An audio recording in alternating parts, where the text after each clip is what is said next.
Anda kembali lagi dalam program khusus Call Outlook dalam tema meneropong masa depan industri batu bara Indonesia bersama saya Anneke Wijaya. Dan kita masih lanjutkan diskusi bersama dengan 5 narasumber baik di studio maupun virtual. Dan kali ini saya akan langsung menuju ke Pak Septian Haryoseto untuk menanggapi yang tadi disampaikan Pak Jamie Paul sebelumnya. Silakan Pak Seto.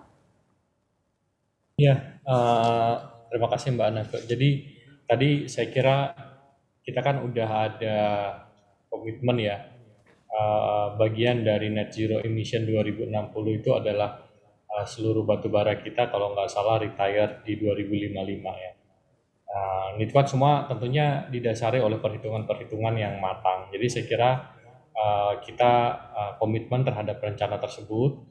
Ya memang nanti kemudian kalau memang program early retirement ini bisa berjalan dengan baik, saya kira target 2055 itu tentunya kan bisa lebih cepat. Tapi sekarang sampai saat ini saya kira dengan rencana yang sudah dibuat dan detail yang juga sudah disampaikan oleh Kementerian LHK, Kementerian SDM mengenai net zero emission dan retirement PLTU batubara semua di 2055, saya kira itu juga sudah langkah yang bagus. Karena gini Mbak, tadi saya sampaikan ya, untuk beberapa proyek-proyek hilirisasi ya, contohnya mungkin nanti untuk bauksit menjadi aluminium gitu ya, lalu mungkin untuk stainless steel segala macam, memang ini kebutuhan terhadap energinya masih cukup besar gitu. Jadi saya kira ini juga satu hal yang perlu kita pertimbangkan masak-masak terkait dengan penggunaan PLTU batubara. Jadi kalau kita lihat bagaimana resistensinya India dan Cina di COP26 kemarin, bahwa mereka menolak kata-kata phasing out ya untuk PLTU batubara menjadi phasing down, saya kira ini juga menunjukkan bahwa ya kita juga harus punya stance dan posisi kita masing-masing dengan memperhatikan kepentingan nasional kita juga gitu. Negara-negara maju kan ini rata-rata hutannya udah habis ya Mbak, hutannya udah habis, mungkin udah nggak ada gitu, sementara kan kita punya banyak gitu. Jadi saya kira ini juga kekuatan kita yang harus dimanfaatkan dengan baik. Kalau kita bisa jaga hutan kita, nggak ada deforestasi ataupun juga kebakaran hutan, saya kira ini juga udah berkontribusi signifikan terhadap penurunan emisi CO2 global gitu. Jadi ya sekali lagi tadi yang saya sampaikan di awal, ya kita komit terhadap rencana net zero kita itu aja gitu. Itu yang kita ikuti dengan konsisten. Saya kira itu Mbak Aneka. Baik Pak Seto, kalau tadi menimbang yang tadi Anda katakan untuk mementingkan kepentingan di dalam negeri, apakah pemerintah juga sudah menyiapkan opsi lain apabila memang industri di dalam negeri ini ya sangat menderita sekali begitu dengan komitmen di 2030 nanti? Saya kira gini Mbak, 2030 ini kan yang paling utama itu adalah komitmen kita terhadap di Paris Agreement ya, bahwa kita komit untuk menurunkan emisi kita 29% dari tren bisnis as usual-nya kita unconditionally. Unconditionally itu artinya kan dengan effort kita sendiri. Kalau kita lihat progresnya sekarang, apa yang sudah dicapai di sektor kehutanan gitu, land use segala macam, saya kira itu sudah sangat baik Mbak. Jadi kalau kita ikutin trajektorinya seperti itu, mungkin di 2030 kita bisa achieve lebih dari 29% saya kira. Apalagi kalau nanti beberapa program early retirement PLTU batubara ini bisa bisa berjalan gitu. Jadi saya kira saya tidak terlalu khawatir terkait dengan 2030 tadi 29% ya. Untuk program early retirement saya kira ini memang harus dirancang dengan hati-hati. Jadi kita tidak bisa ya pengen sekedar memenuhi komitmen atau tuntutan dari dunia internasional, nggak bisa. Jadi kepentingan nasional itu harus benar-benar diperhatikan. Dan pada saat yang bersamaan memang bagaimana proses transisi untuk energi terbarukan, proses transisi kepada green economy ini tetap kita jalankan. Karena ada satu hal juga Mbak yang perlu diperhatikan oleh industri, bahwa saya kira nanti banyak negara maju akan menerapkan namanya import carbon tax ya. Jadi kita udah dengar di Uni Eropa 2026 mereka akan melakukan import carbon tax ini, artinya barang-barang yang diimpor ke Uni Eropa yang memiliki karbon emisi yang tinggi akan dikenakan pajak tambahan. Salah satu contohnya Mbak itu aluminium ya. Aluminium kan ini sangat power hungry ya, konsumsi elektrisiti itu sangat tinggi gitu. Kalau dia dibikin dari batu bara misalnya, itu itu carbon tax-nya bisa sampai 1.600 gitu. Padahal harganya sekarang salah satu yang paling tinggi harganya cuma 2.500 gitu. Nah kalau 1.600 sudah carbon tax-nya sendiri, ya barang ini nggak akan kompetitif gitu. Jadi saya kira ada juga market forces ya, terutama yang didorong oleh negara-negara maju juga untuk mempercepat transisi ini.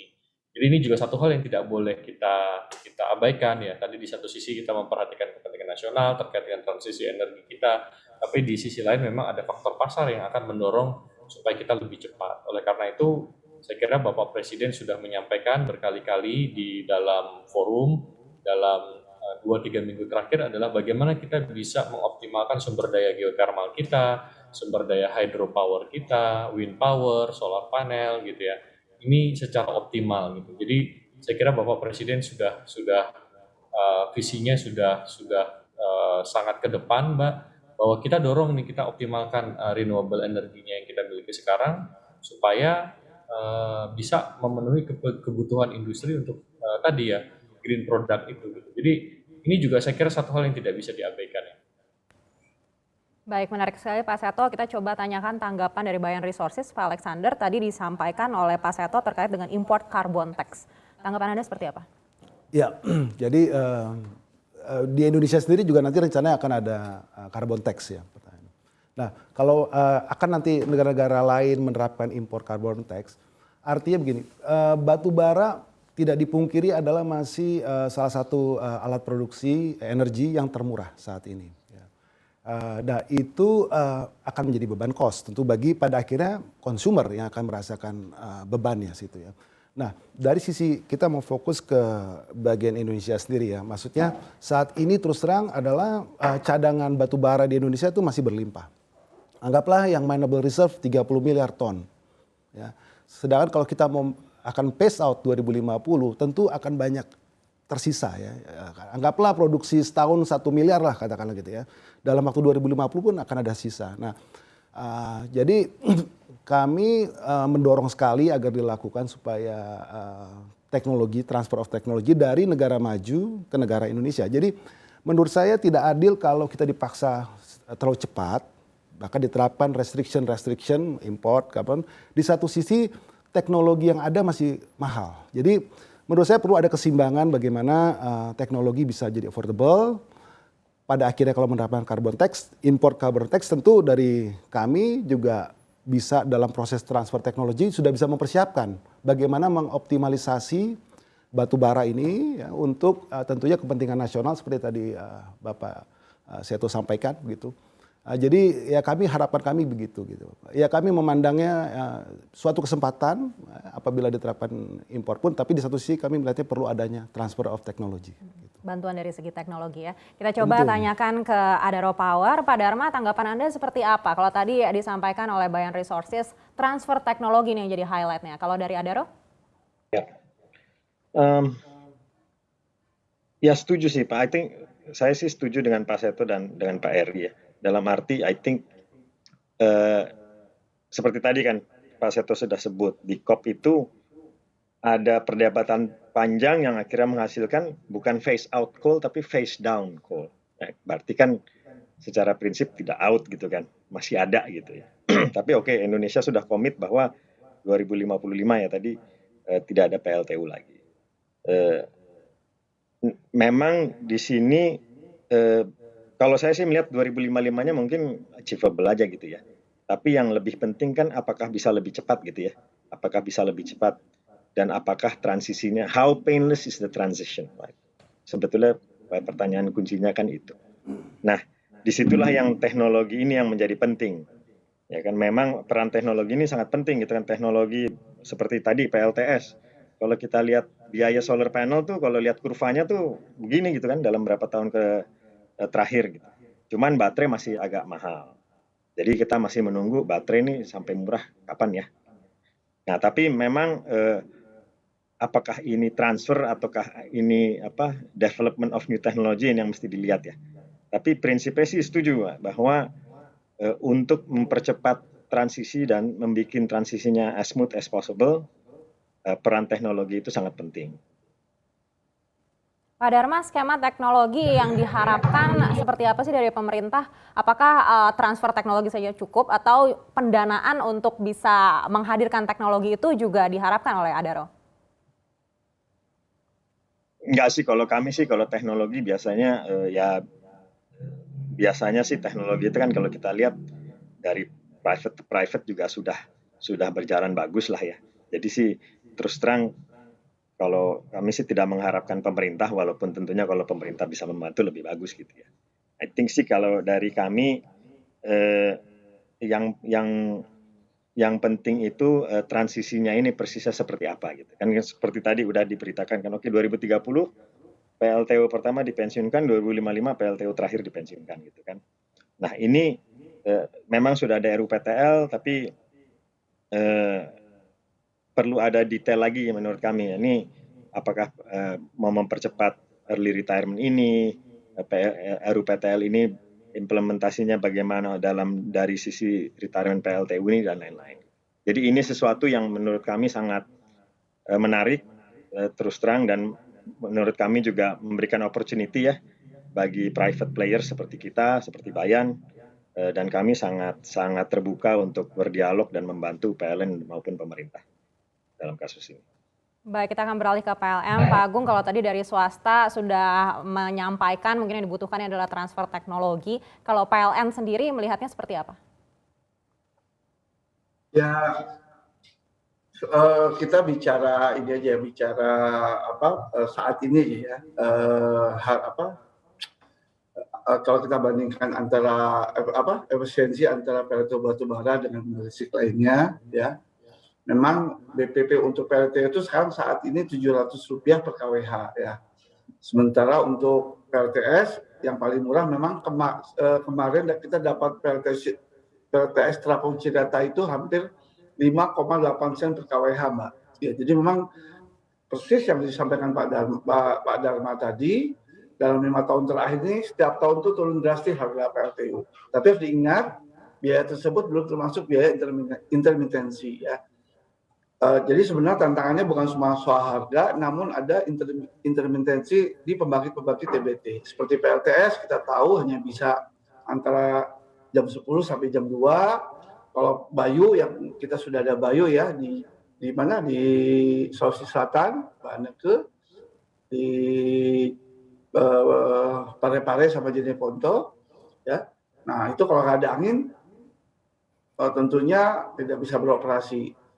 Nah, oleh karena itu, sesuai RPT yang sudah ditandatangani kemarin oleh pemerintah 2021-2030, di kelistrikan kita akan banyak dikembangkan, akan banyak dikembangkan atau diprioritaskan yaitu PLTA, pembangkit listrik tenaga air. Gini Mbak Anneke, makasih Mbak.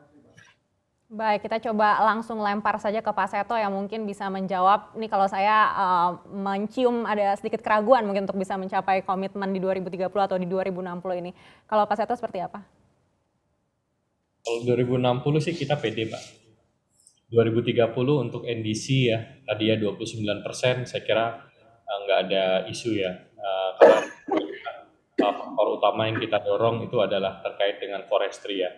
Jadi tadi untuk sektor energi saya kira kita masih ada waktu untuk melakukan transisi ya, transisi energinya ini. Karena tadi yang saya sampaikan Mbak, kalau kita mau retirement kan kita harus hitung, misalnya ada satu PLTU PLN gitu ya, dia masih ada waktu mungkin 20 tahun gitu. Nah, jadi kita mau retire berapa tahun sih lebih cepat gitu dari 20 tahun ini, misalnya 8 tahun, 10 tahun gitu ya. Kalau 10 tahun kan berarti ya 2032, 2031 itu akan kita retire. Nah, by 2032 atau by 2031 ini kan tentunya kita harus sudah punya perencanaan pembangkit listrik renewable apa yang bisa menggantikan. Gitu. Jadi saya kira ini juga penting dan itu harus direncanakan dari sekarang. Nggak bisa, kalau orang Jawa bilang sadet saknyet gitu nggak bisa Mbak. Ini planningnya harus ditata dan direncanakan dengan baik dari sekarang. Makanya kita pengen ada satu atau dua showcase yang bisa kita jalankan tahun depan gitu ya. Transaksinya bisa kita close. Jadi sudah ada kelihatan mungkin ada satu PLTU dia harusnya 25 tahun atau 30 tahun atau 20 tahun, kita bisa hitung dengan funding yang bisa kita kumpulkan berapa idealnya kita bisa percepat ini retirement-nya. Nah, lalu dari situ kita juga perlu rencanakan penggantinya itu nanti berasal dari EBT yang mana. Tadi saya kira yang disampaikan Mbak, teknologi baterai, saya kira ini udah semakin murah ya. Jadi beberapa kombinasi antara renewable, terutama wind ya, Bayu dengan baterai untuk yang level-levelnya 70, 80 megawatt itu saya kira sudah bisa lebih rendah dibandingkan dengan PLTU batubara dengan kapasitas 150 atau 100 megawatt. Jadi saya kira teknologinya udah makin kompetitif, dan kuncinya Mbak itu adalah kita tenderkannya juga bareng-bareng gitu. Jadi jangan kita tenderin PL renewable-nya kecil-kecil gitu masing-masing gitu. Itu economic of scale-nya saya kira akan jelek gitu. Jadi kalau misalnya kita punya ada let's say 30 project masing-masing kira-kira 10 megawatt, ya kita tenderin bareng ini 300 megawatt, kita tawarkan kepada bidder yang bisa menawar dengan harga yang paling rendah gitu. Tapi kalau perintilan satu-satu, ya saya kira harganya akan mahal gitu, karena kan economic of scale-nya juga pasti tidak akan optimal gitu. Jadi saya kira ini juga aspek yang sangat penting. Demikian Mbak Aneke. Baik, kita akan langsung tanyakan kepada Pak Jamie Paul. Kalau dari segi investor memandang rencana yang tadi disampaikan Pak Seto seperti apa Pak Jamie?